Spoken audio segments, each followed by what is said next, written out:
Ilang party list ang tinanggal at hindi na pinayagan ng COMELEC na tumakbo sa 2013 elections. May report si Mark Salazar.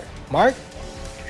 Oscar, maagang naglilinis ng listahan ng party list ang COMELEC at ngayon nga sa unang bugso ay 13 na existing, ibig sabihin yung mga previously accredited party list ang hindi napapayagan na makalahok sa election 2013. At ang pinakakilala sa 13 ito ay ang Ako Bicol. Kilala dahil ito ang #1 na party list ng 2010 elections.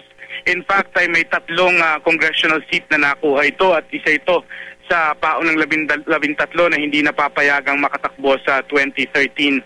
Samantala, tuloy-tuloy pa yung promulgation sa iba't iba pang mga party list dahil nga sa paglilinis na yan ng lineup ng party list. At ayon kay COMELEC Chairman Sixto Brillantes, baka raw may 40 pa na party list na na-accredit ng mga nakaraang Commission on Elections na hindi na napapayagang makatakbo pa. Ang dahilan daw dyan, karamihan sa kanila wala naman daw sektor na nire-represent. So redundant lang daw ito sa mga congressional district congressmen at ang iba naman daw ay mga accredited. Halimbawa yung Ako Bicol, ang dahilan daw kasi ay duly accredited political party din daw yan at hindi pwedeng simultaneously ay party list din sila.